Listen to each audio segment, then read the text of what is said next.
Irmãos, estamos no ano eleitoral. Estamos aí prestes para eleger presidente, senador, governador, deputado federal, deputado estadual. A pergunta que eu faço para você é assim: você sabe o que faz um governador? Você sabe o que faz um deputado estadual? Você sabe o que faz um senador?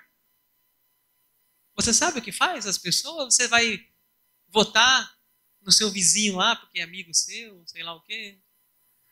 Você sabe o que faz essas pessoas? Uma pergunta que eu faço para você. Nós vamos falar aqui hoje da importância do cristão, o cristão ser ativo na vida pública.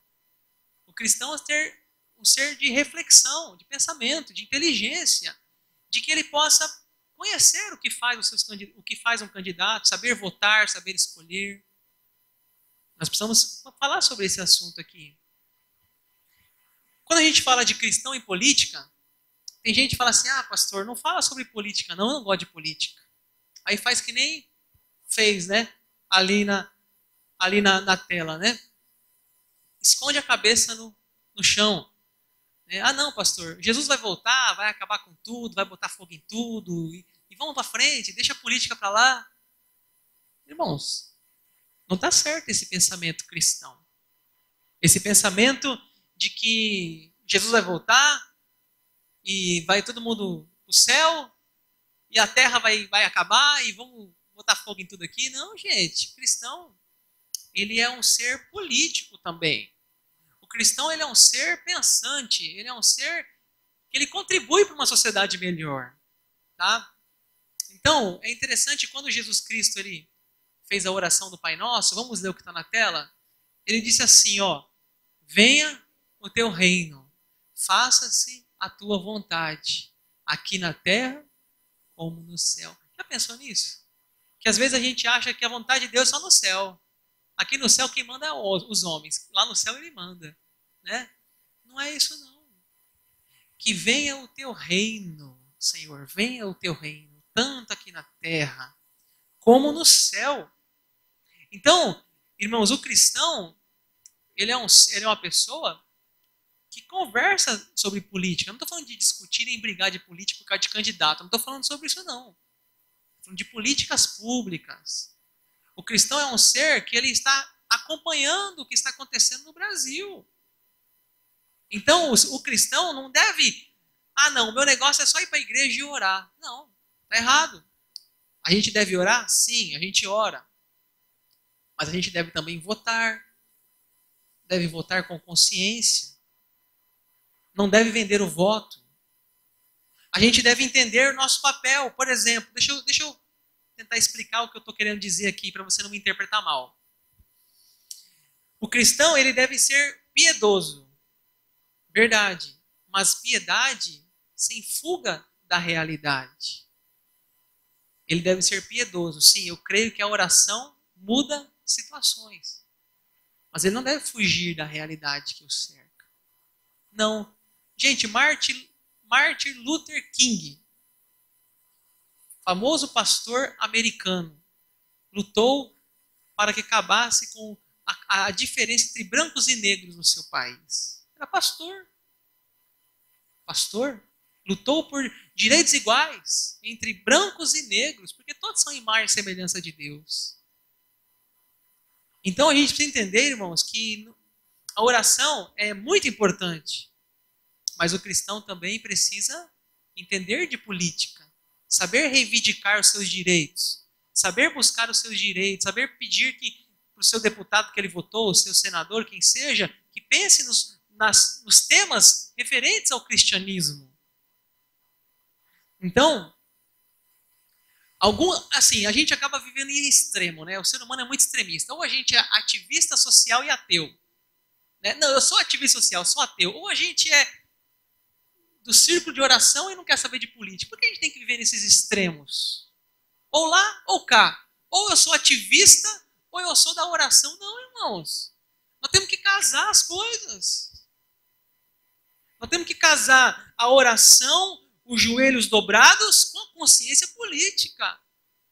Não tem nada de de errado. Por exemplo, aqui na frente da igreja, vamos dizer que começa a acontecer acidentes. Sai no culto uma pessoa atropelada, uma criança. O que a gente faz? Ora, claro, mas vamos também solicitar que haja um redutor de velocidade aqui na porta. Isso é política. Está entendendo o que eu estou querendo dizer, irmãos? É orar e agir. Isso não é errado. É justo, é honesto. É o país que está em jogo, é a nossa cidade, é o nosso bairro. Você deve ser uma pessoa de oração? Com certeza, mas deve ser uma pessoa também envolvida nas questões políticas da sua cidade. Olha, eu vou mostrar para vocês alguma coisa na Bíblia aqui para vocês tentarem entender o que eu estou dizendo. Jesus disse que nós somos o sal da terra e a luz do mundo. O que significa isso? Sal da terra, luz do mundo. Significa que nós temos que ter um papel social. O que é o sal? Na época da Bíblia, não existia geladeira. Na época da Bíblia, não existia geladeira. O sal servia para deixar o alimento conservado. Conservado aquele alimento. Não tinha refrigeração, embalagens a vácuo, conservantes, não tinha nada disso. Era sal. Mas, hoje nós temos geladeira, tem tanta coisa. Quando Jesus falou que nós somos o sal da terra, sabe o que é isso? Essa metáfora é que o mundo, irmãos, está em decomposição, o mundo está contaminado, o mundo está em decomposição moral, o mundo precisa do sal para não estragar. O mundo precisa de sal para não deixar estragar, para retardar pelo menos o processo da corrupção. Irmão, eu fico imaginando se não fosse as igrejas nesse país. Se não fosse as igrejas, se não tivesse igreja, se não tivesse cristão, o que seria desse país? O cristão é sal da terra, é luz do mundo.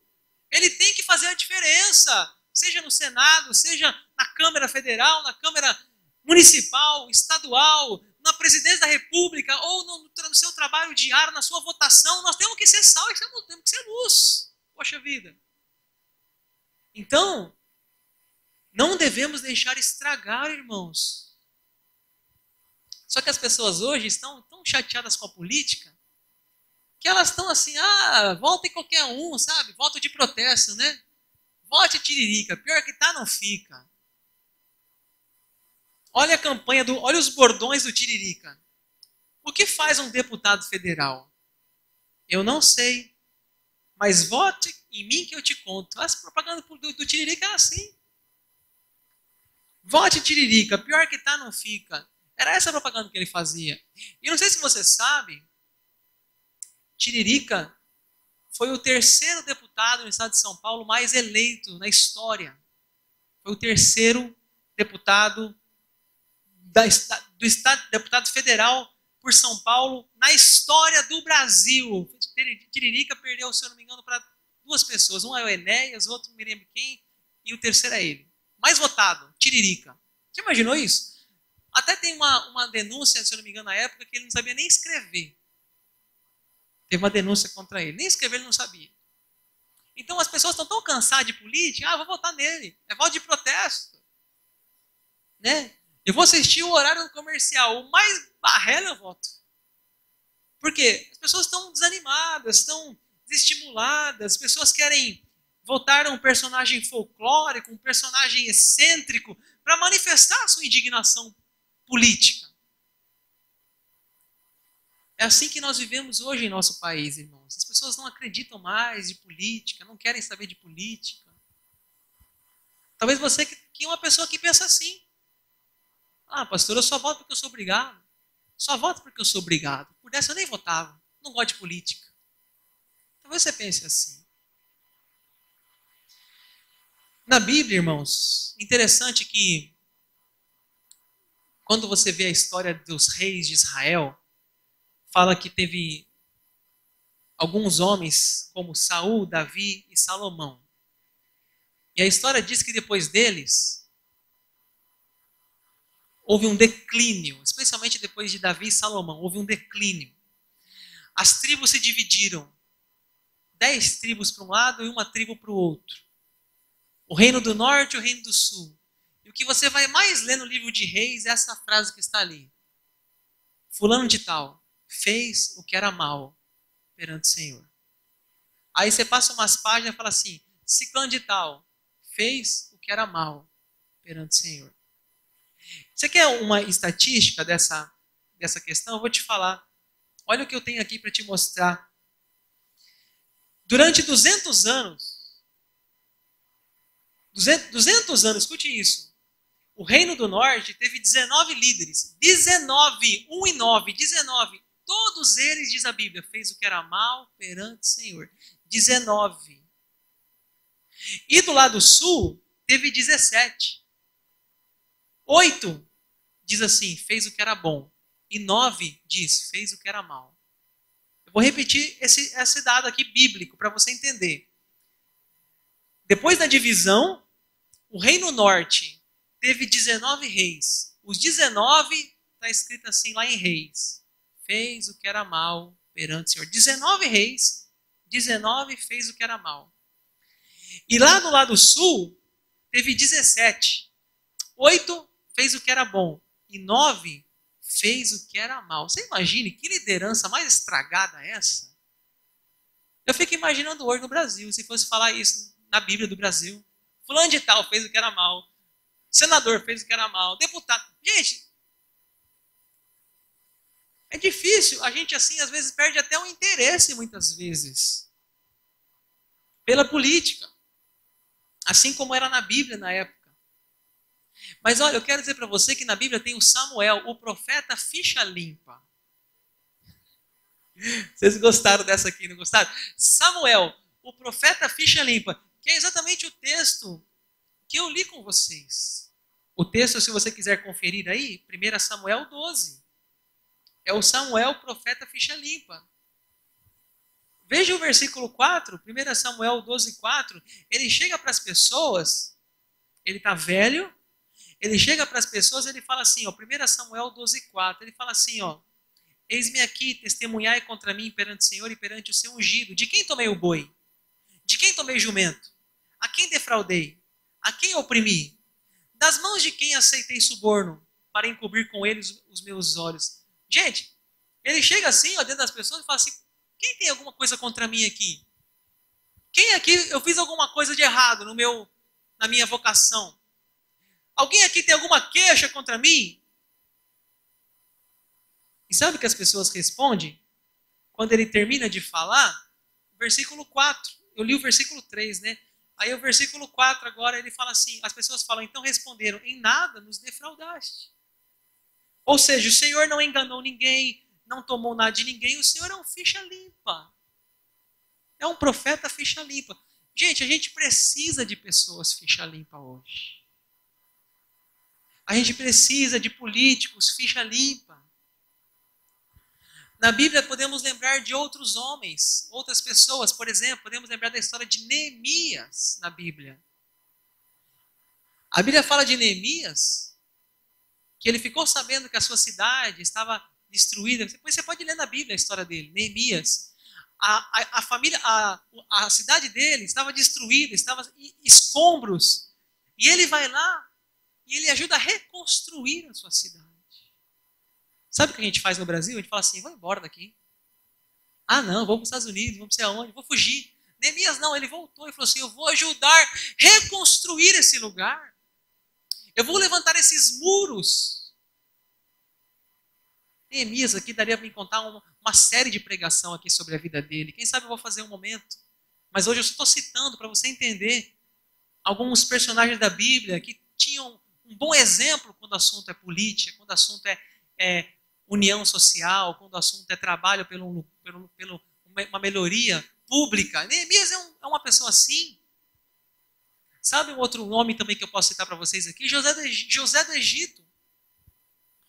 Esse homem, ele teve um sonho, o faraó teve um sonho, disse que ia vir 7 anos de vacas gordas, depois 7 anos de vacas magras. E ele interpretou o sonho e falou assim, ó, vai vir 7 anos de fartura, 7 anos de escassez. Economize. Economize. E o rei, o faraó, ele fala assim, quem eu posso colocar nesse lugar? Você, José. você. Você é o cara. Você é o homem. E José, então, irmãos, consegue fazer aquele momento de fartura, gerar recursos para o momento de escassez que viria na frente. José, um administrador notável. E o que falar do rei Davi? Rei Davi, a Bíblia diz que quando ele assumiu o trono, havia em Israel 24 mil quilômetros de extensão. Quando Davi entregou o seu trono para Salomão, tinha 240 mil quilômetros de extensão o seu reino. Ou seja, de 24 mil, ele levou para 240 mil. Olha que administrador. Rei Davi. E um último exemplo que eu quero passar para vocês aqui. O Daniel e os seus amigos. Daniel e seus amigos, quando ofereceram para ele um banquete de manjares, de comidas sacrificadas aos ídolos, aos demônios, ele falou assim, eu não vou comer disso. Quando fizeram uma estátua para o rei Nabucodonosor, os amigos de Daniel falaram, a gente não vai se prostrar diante dessa estátua. E por isso foram jogados na fornalha, e Daniel foi jogado na cova, porque ele não se prostrou à estátua. Os amigos não se prostraram à estátua. E o Daniel foi jogado porque orava 3 vezes ao dia. Fico pensando, será que a gente tem Daniel hoje? Será que a gente tem Sadraque, Mesaque e Abednego? E chega uma turminha lá com dinheiro assim, já sai pegando, sai aceitando qualquer coisa, sai comendo comida sacrificada aos ídolos. O Daniel e os seus amigos. Irmãos, são tantas histórias da Bíblia que eu poderia citar para vocês aqui. A igreja e a política. A igreja e a política. Quero falar algumas coisas aqui para a gente entender. Primeira coisa que eu quero dizer aqui nessa noite. A igreja, irmão, não vende apoio. Eu fico tão triste quando eu vejo igrejas fechando o apoio. Parece que o pastor é dono das ovelhas. Ele fala assim, na minha igreja tem 1000 membros. Eu fecho com o partido tal. Que é isso? Não, porque eu vou ganhar um caminhão de cimento. Não, que eu vou ganhar 10 mil tijolos. Ele vende o quê? Vende a igreja? Vende a consciência das pessoas? Não. Todos nós que estamos aqui somos livres para votar em quem a gente acha o melhor candidato do nosso país. A igreja não deve colocar a sua consciência à venda. A igreja não deve misturar com o poder, não. A igreja tem que ser livre para pensar, para refletir, para criticar, se for o caso. Nós não vendemos apoio. Segundo, nós não obrigamos ou induzimos o voto. Não obrigamos e nem induzimos o voto, não. Não fechamos com candidato, nem com partido. Nós não fazemos isso como igreja. E terceira coisa, nós não dividimos o corpo de Cristo. Irmãos, eu estou vendo gente brigando por causa de política. Eu estou vendo gente se estrangulando no Facebook por causa de política. O que é isso? Um amigo meu, pastor, lá no Facebook, foi lá e colocou a intenção de voto dele. A pastor da IPI. Aí entrou uma irmã lá, crente não vota nesse candidato. Aí ele já revidou também. O problema é seu e eu voto em quem eu quero. Aí começou a confusão, não. Começou a confusão já na Facebook. Eu falo, meu Deus do céu, gente. O que está acontecendo com esses pastores? Olha, irmãos, depende de mim, eu estou fora de briga por causa de política. Sabe por quê? Política passa. Esses caras vão ser eleitos. Muitas vezes eles podem até nos decepcionar, como já aconteceu no passado, comigo pelo menos. E a gente continua junto, caminhando junto. Então a gente não deve dividir o corpo de Cristo para de política, gente. A gente tem que respeitar o voto do outro. Se o outro vota assim, amém, irmão, vota lá. Entendeu? Se o outro quer o outro, que seja assim também. Por isso que eu tenho pedido para os irmãos, nos grupos do WhatsApp da igreja, não colocarem coisa de política. Porque a política passa e a igreja fica, irmãos. E a sua célula vai sair ferida de um pleito? Para que isso? Quer conversar? Conversa, não tem problema. Você tem intimidade com alguém aqui da igreja? Conversa no particular. Você vai votar em quem? Ah, eu vou votar em quem? Conversa, não tem problema. Agora outra coisa é você querer impor o seu modo de pensar. Ou se o outro pensa diferente, você manda ele pra merda. Não, tá errado. Tá errado. Mas depois você pode chegar em casa e pesquisar mais. O que faz um presidente? Põe lá na internet. O Google hoje, irmãos, está aí, ó. O que faz um presidente? Vai ler. O que faz um senador? O que faz um deputado federal? Um deputado estadual? Vamos procurar entender mais. Nós estamos vendo um momento importante no país. Deixa eu falar para vocês da remuneração dessas pessoas. Quem sabe você vai ficar um pouco mais preocupado com quem você está votando. A remuneração do presidente da República, irmãos, é R$30.000. Benefício. Ele tem 2 moradias oficiais, 2, com todas as despesas pagas. Plano de saúde completo, para sua família também. Avião particular para viagens a trabalho e viagens particulares. E ele tem um cartão corporativo para pagar qualquer tipo de despesa que ele tiver. Então esse é um presidente. Então você tem que entender que quem paga um presidente somos nós. Nós que pagamos, é o povo. Então olha a importância de você dar um voto a quem você confia. E você acredita que é ficha limpa. Poxa vida. Vamos ver o senador. O senador, por mais incrível que pareça, ele ganha mais que o presidente. Ele ganha 33 mil. Ele tem que benefício? Ele tem um auxílio moradia de R$4.000. Ele tem despesas médicas que podem ser reembolsáveis até R$25.000. Pode ser reembolsável até R$25.000. Ele tem 15 mil de despesa para gastos como combustível, material de apoio. Ele tem 9 mil para telefonia fixa. E ele tem 5 passagens mensais, ida e volta para o seu estado e Brasília. 5 por mês. Tudo isso aqui que eu estou falando é por mês, tá? Por mês. Senador.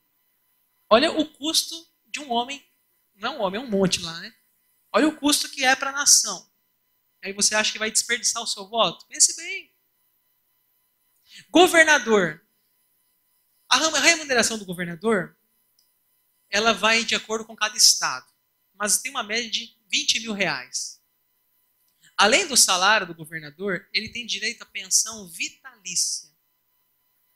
Pensão vitalícia. Se ele assumir o cargo por 15 dias, pensão vitalícia.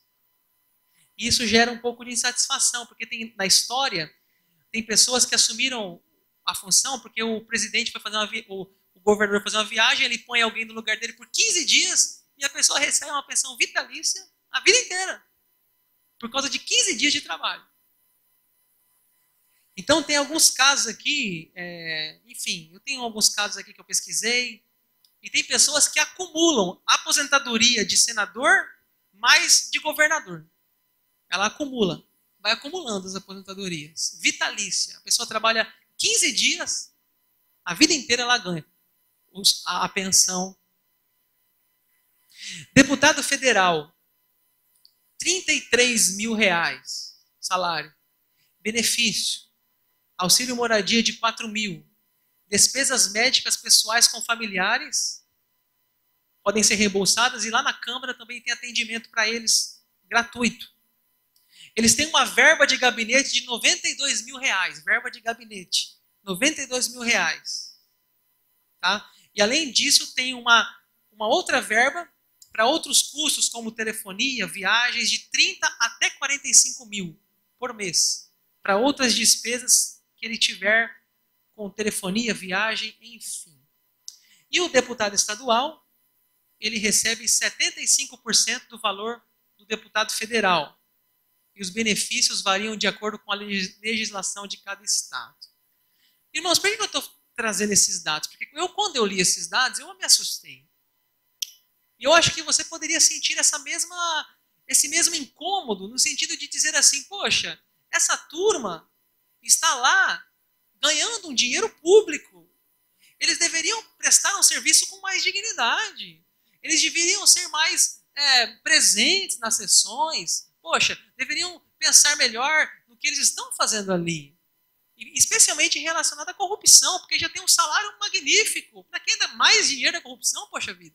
Então, eu acho que serve para nós nos sairmos dessa acomodação e começarmos a refletir no valor de um voto. Né? No valor de um voto. Ah, não, eu vou votar naquela pessoa porque ele me deu um óculos. Ele vai me dar um óculos, dar um exame de vista. Gente, não se faz isso. Você não vota em alguém porque ele vai dar um gás para sua família. Isso é vender voto. Isso é vender consciência. Isso é, inclusive, um crime na lei. Vamos pensar bem. A política e a corrupção. A política e a corrupção, irmãos, olha, todos os dias notícias na televisão, nos jornais, matérias falando de desvio de verba, superfaturamento de obras. Tanta coisa a gente fica vendo, dinheiro escorrendo pelo ralo, as creches faltando dinheiro. A gente vê as escolas, merenda escolar, e tem dinheiro, tem dinheiro.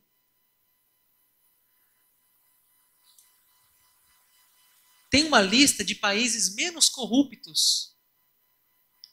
Uma lista de países menos corruptos. O primeiro da lista, países mais transparentes ou muito corruptos, são os últimos. A Dinamarca, irmãos, é a primeira da lista. Ela tem 90 pontos. O Brasil, ele tem 40, ele está no lugar 79. O último lá, ó, Somália, tem 10 pontos. Olha onde está o Brasil, gente.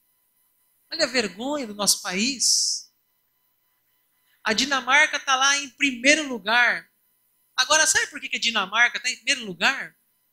Porque lá na Dinamarca, para começar a história, um político na Dinamarca, ele não é milionário. Ele não ganha muito não, ele ganha igual qualquer cidadão. Um político na Dinamarca ganha mais ou menos 6 mil reais. E se quer saber, não tem nenhum benefício. O único benefício que ele tem é um cartão táxi. Para ele ir da casa dele, ir para o serviço e voltar. Só isso, benefício. Dinamarca. E eles entendem, se eles quisessem enriquecer, eles não iam para a vida pública. Eles iam ser empresários. Porque a vida pública é para servir as pessoas. O que mais? Interessante que lá na Dinamarca, as pessoas vão, às vezes, na biblioteca, alugar um livro, e não tem ninguém para fiscalizar. A pessoa chega lá, pega um livro, leva embora e devolve. Fica imaginando o Brasil. A turma leva o livro, nunca mais volta o livro. Lá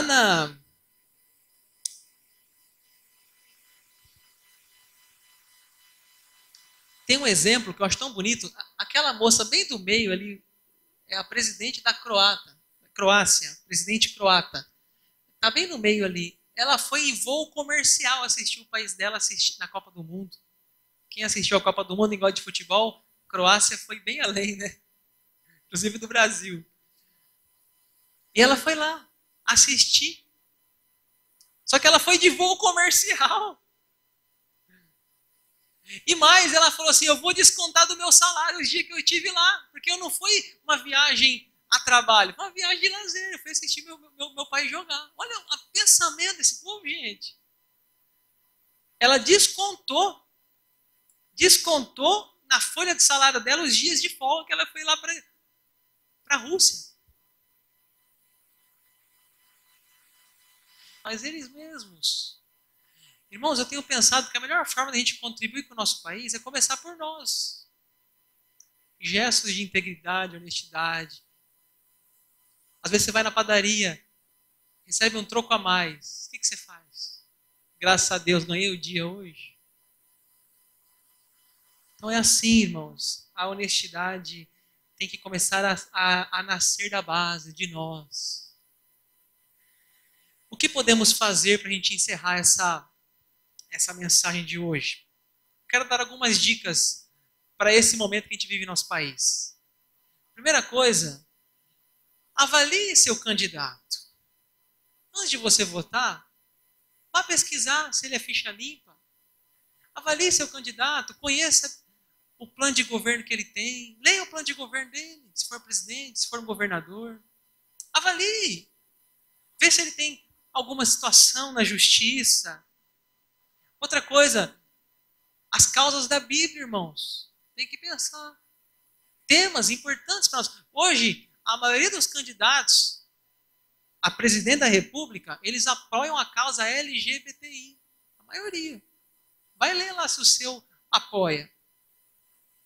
Eu ia votar numa pessoa. Aí eu fui ler como chama lá o negócio? Acabei de falar. O plano de governo, aí tá lá, a causa. Não, isso aqui não tem como eu apoiar um candidato desse. Não pense. Avalie, conheça o candidato, vê qual é a proposta dele. Segunda dica. Aplicativos. Tem aplicativos hoje que você consegue, por exemplo, esse aí que eu estou mostrando, detector de corrupção. Esse aplicativo tem outros.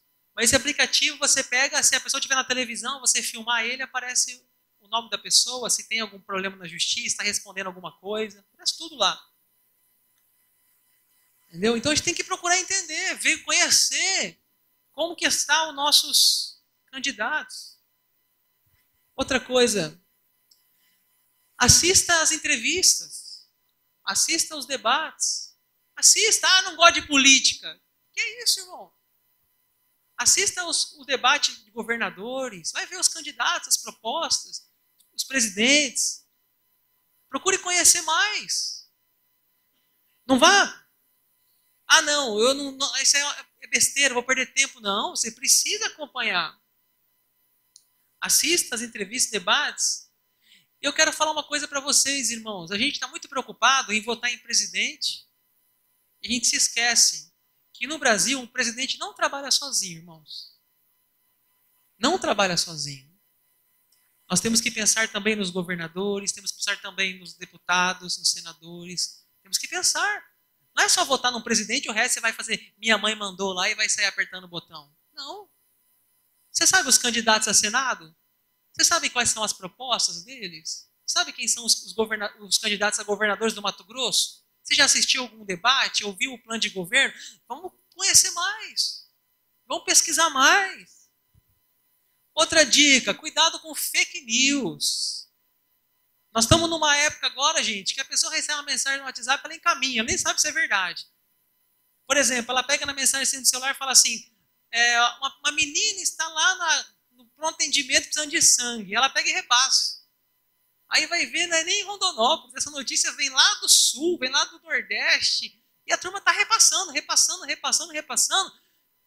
Gente, vamos olhar se realmente se é, vamos conferir antes de repassar. Tem um telefone, liga, é aí, não é, aí você repassa. E também na época de política, irmãos, aparece tanta coisa, tanta mentira. Então temos que filtrar mais. Antes de sair encaminhando as coisas sem saber. E eu quero encerrar com as duas últimas dicas. Quem sabe a gente possa fazer na semana da eleição, primeiro turno, de fazer uma campanha de jejum como igreja. Nós vamos ter terminado já a nossa campanha, mas quem sabe a gente vai fazer mais uma semana, ou 3 dias, quem sabe, acho que é domingo, né? Sexta, sábado, domingo, jejum de Esther. Conclamar a igreja à oração, ao jejum. A gente precisa, irmãos, olha, esse ano é um ano muito importante a nossa eleição. Não que os outros não sejam, todos são. O Senado esse ano troca 2/3.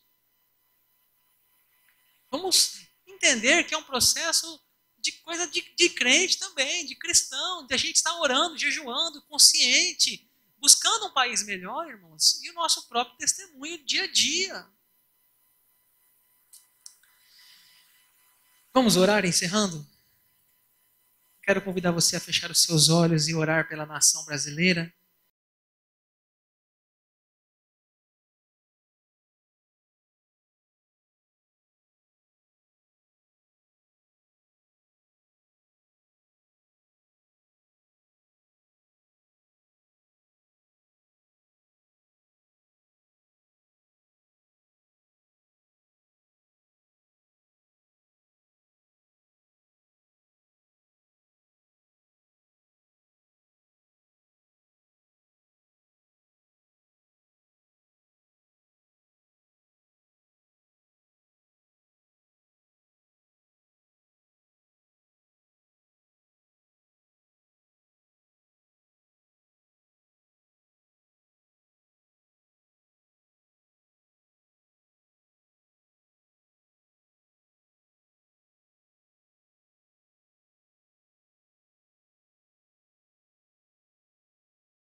aqui na terra como nos céus. Deus, não nos deixe furtar a nossa responsabilidade social. Não nos deixe furtar, Deus, nosso compromisso com os bons valores, Pai. Meu Deus, levante nessa igreja pessoas que queiram participar da vida pública, que queiram ser um presidente, queiram ser um governador, queiram